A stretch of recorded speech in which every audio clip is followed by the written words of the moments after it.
আমার মেয়ের খুন যারা করেছে এবং যারা দ্রুততার সঙ্গে পুড়িয়ে দিয়েছে সবাই একইভাবে তথ্য প্রমাণ লোপাটের জন্য অভিযুক্ত। যারা খুন করেছে তারা তো অভিযুক্তই, সাথে সাথে এরাও অভিযুক্ত। নির্মল ঘোষ, সোমনাথ দে, সঞ্জীব মুখার্জি এরাও সমানভাবে অভিযুক্ত। দ্রুত ডেড বডি সেদিন রাখলে কি এমন ক্ষতি হয়ে যেত?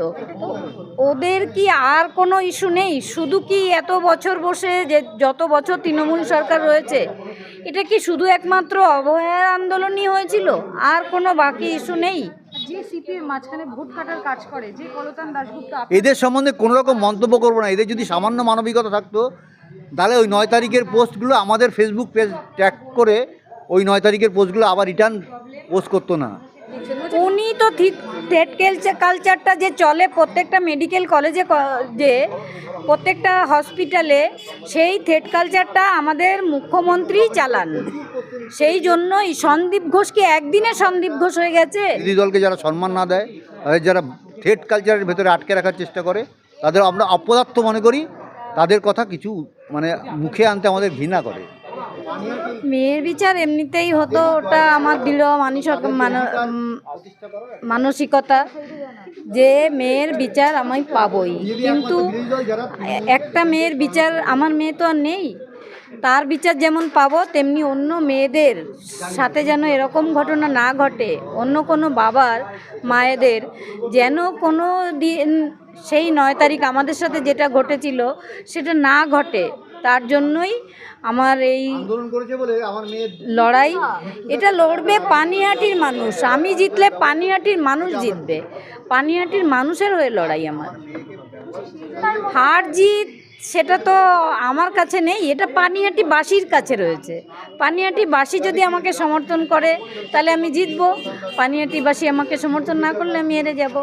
সিপিএম বারংবার বলছে, সিপিএম এর তরফ থেকে বারংবার বলা হচ্ছে যে তামান্নার মাকে আমরা সাপোর্ট করছি, অভয়ার মাকেও সাপোর্ট করছি, কিন্তু কলতান দাশগুপ্ত কোনোভাবেই তার যে মনোনয়ন সেটা প্রত্যাখ্যান করবে না। না করুক, ঠিক আছে।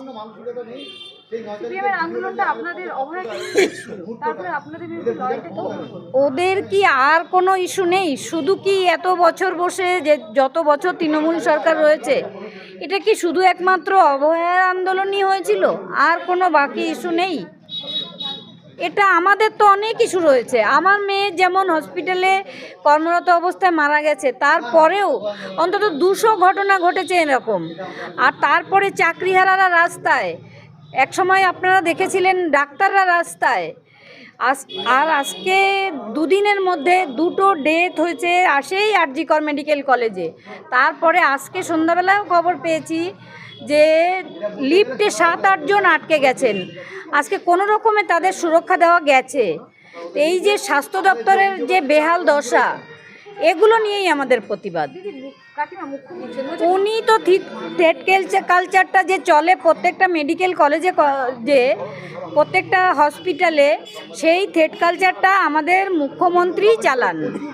সেই জন্যই সন্দীপ ঘোষ কি একদিনে সন্দীপ ঘোষ হয়ে গেছে? 2011 সালের পর থেকে সন্দীপ ঘোষকে তৈরি করা হয়েছে এইভাবে থ্রেড কালচার চালানোর জন্য, তাই আমার মেয়ের মৃত্যু হয়েছে। আজকে 2021 সালে যখন সন্দীপ ঘোষের বিরুদ্ধে যে উঠেছিল প্রতিবাদ, সেই তখন যদি সন্দীপ ঘোষ অ্যারেস্ট হতো আমার মেয়েটাকে আমি হারাতাম না, আমার মেয়েটা বেঁচে থাকতো এবং পানিহাটিবাসী তার সুরক্ষাটা পেত।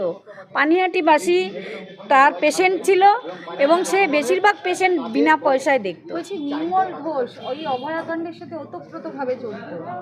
আমার মেয়ের খুন যারা করেছে এবং যারা দ্রুততার সঙ্গে পুড়িয়ে দিয়েছে সবাই একইভাবে তথ্য প্রমাণ লোপাটের জন্য অভিযুক্ত। যারা খুন করেছে তারা তো অভিযুক্তই, সাথে সাথে এরাও অভিযুক্ত। নির্মল ঘোষ, সোমনাথ দে, সঞ্জীব মুখার্জি এরাও সমানভাবে অভিযুক্ত। দ্রুত ডেড বডি সেদিন রাখলে কি এমন ক্ষতি হয়ে যেত? কিছুতেই আমাদের দেয়নি রাখতে এরা। কাকিমা বিচার মিলবে? অবশ্যই। পানিহাটিবাসীর উদ্দেশ্যে কি বলবেন? পানিহাটিবাসীর উদ্দেশ্যে বলবো, এটা আপনাদেরই লড়াই। আমি সামান্য আপনাদের মুখ, কিন্তু আপনারাই লড়বেন এবং আপনারাই জিতবেন। পানিহাটিবাসীরই জয় হবে। চাণক্য নামটা নিশ্চয়ই সবার শোনা। সেই মুখ্যমন্ত্রীর কান এবং যিনি বলেছেন এই সমস্ত কথা ভাইপো, দুজনের কানে পৌঁছে দিতে চাই যে চাণক্য হচ্ছে পৃথিবীর শ্রেষ্ঠ রাজনীতিবিদ ছিলেন। তিনি যে বক্তব্যটা রেখে গেছেন যে বিরোধী দলকে সম্মান দেবে, সে কথাটা অন্তত ওনাদের একবার স্মরণ রাখা উচিত। বিরোধী দলকে যারা সম্মান না দেয়, তাদের যারা থ্রেড কালচারের ভেতরে আটকে রাখার চেষ্টা করে, তাদের আমরা অপদার্থ মনে করি, তাদের কথা কিছু মানে মুখে আনতে আমাদের ঘৃণা করে। সেই জায়গায় দাঁড়িয়ে আজকে অভয়ার মা কাকিমা ভোটে দাঁড়ালেন পানিহাটির বাসীর উদ্দেশ্যে।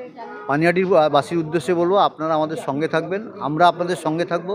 আপনাদের উপদেশ মতন আপনাদের সমস্যার সমাধান করার আমরা 100% চেষ্টা করব। এবং পানিহাটিবাসীর উদ্দেশ্যে একটাই কথা বলবো, আপনাদের কাছ থেকে আমাদের পাওয়ার কিছু নেই, আমাদের দেওয়ার অনেক কিছু আছে।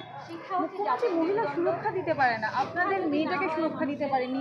আমাদের মেয়ে না, আমার মেয়ের মৃত্যুর ঘটনার পরে অত 200 ঘটনা পশ্চিমবঙ্গে ঘটেছে, একটি লোককে উনি দাঁড়িয়ে থাকতে দেননি। শুধু আমাদের মেরুদণ্ড সোজা বলে আমরা দাঁড়িয়ে আছি। কিছুই তো নেই, আরজি করে আবারও দুটো ঘটনা ঘটে গেল, জল জ্যান্ত। এগুলো প্রতিকার করাই আমাদের মেইন লক্ষ্য হবে, এই জন্যে আজকে আমাদের রাজনীতিতে আসা। মেয়ের বিচার মিলবে? মেয়ের বিচার তো আমার আদালত আইন আছে, সব আছে, সেটা আমরা 200% কনফিডেন্স এই বিচার আমরা পাবো। কতটা খুশি? খুশির কোনো ব্যাপার নেই এখানে। পানিহাটিবাসীর উদ্দেশ্যে একটাই কথা বলবো, তারাই আজকে খুশি হওয়া উচিত এবং সবাই এগিয়ে আসুন। 29 তারিখ যে ভোট দেবেন, পদ্মফুল চিহ্নে ভোট দিয়ে তারাই জিতবেন।